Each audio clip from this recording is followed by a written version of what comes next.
Former contractor Edward Snowden promised that he had treasure troves of information to release about the NSA surveillance state. Once again, he is making good on his word. The German newspaper Der Spiegel reports that internal NSA documents from Snowden's previous leaks detail how the agency has been focusing on tapping into all types of smartphones.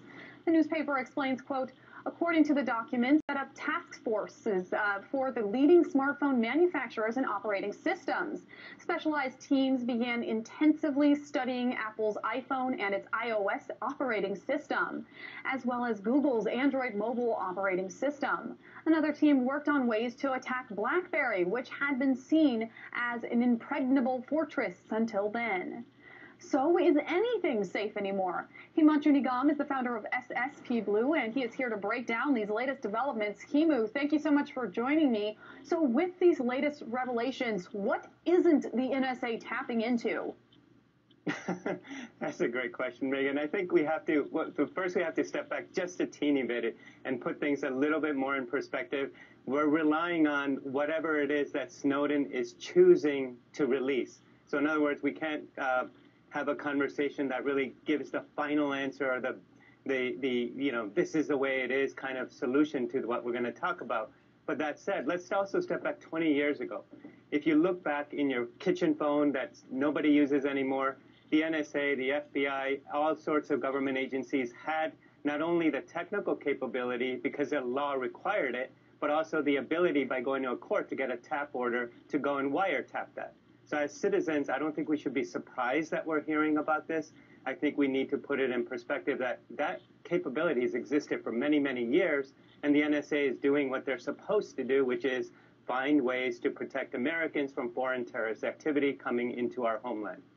Even if it means going into American smartphones and being able to take the pictures that they have from their phone, or going into their smartphones and using the mapping system to be able to find where they are. Right, and this actually raises another topic, which is the larger security topic. If the NSA has truly been able to, let's say, quote, use the word hack, truly hacked into these phones or the BlackBerry device, what that would tell me if I'm inside a BlackBerry, what I should be saying to myself is, am I doing security on my phones properly? Because if the NSA can do it, there's probably other hackers out there capable of doing it. And the best thing they can do right now for all companies concerned about this topic is to bring in white hat hackers and say, you know what, you're on my side. I'm going to hire you because we do this for a living, for example, and just hack into our system, find ways to break in, and then go and fix it. And then part two, focus more attention on saying, okay, we're going to keep our network secure. We're going to keep the privacy of our user base secure. But let's also understand that NSA has a job to do. So let's work together and figure out how to make that happen. They go to the secret court. They get their order. They give it to the company. The company does what they're supposed to do with it. And onward and off we go. But I think that's something that we do have to think about as this is coming out in these revelations and maybe revelations. Himu, I don't want to put words in your mouth, but are you in support of this NSA program? Well, I mean, I can speak as a former prosecutor. I think there's a lot of things that I think there was a senator on in your news hour just a few minutes ago saying there's a lot the public doesn't know that if they knew, they would support things. And having been in the courtrooms of America, seeing the crazy amount of stuff that criminals can do, there are tactics that you take. But at the end of the day, the best part about all this, and I do support this side as well, very well, is there is a legislative, judicial, and executive branch of government. And when the Constitution was created, it was built on the whole notion that different branches will balance the powers of each other out.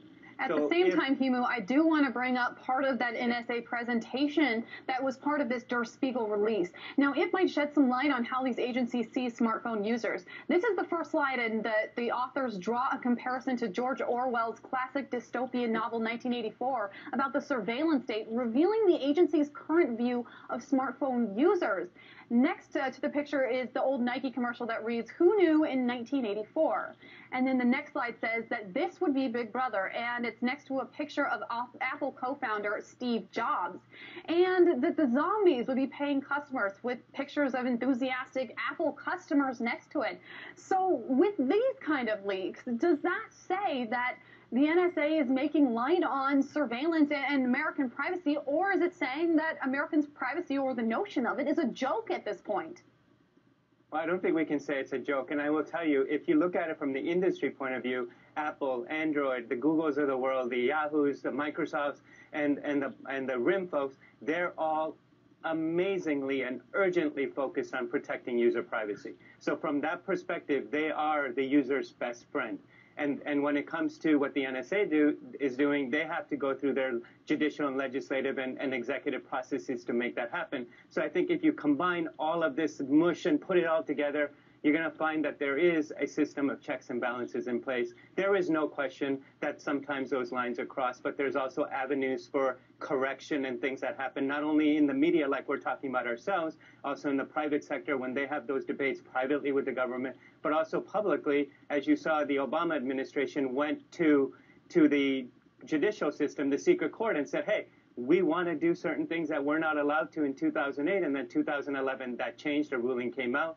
And if we as citizens don't like it, we now have the third avenue, which is the legislative, and do what we can always do, which is let's oust the government, let's change the policies, let's pass new rules. So I think at the end of the day, there's a different notion perhaps of a changing privacy, but it's more about the different places that privacy exists as opposed to does the core notion of privacy change? And I don't think the answer to that is yes, but I do think the answer to whether places where privacy can be impacted has changed. Yes, exponentially, it's expanded. And as you say, we have seen numerous occasions of these different security apparatuses, surveillance apparatuses being misused. But I guess it comes down to the user of the phone, how much information they put on it, and taking those security precautions. Himanshu Nigam, founder of SSP Blue, thank you for your insight. Thanks for having me, Megan.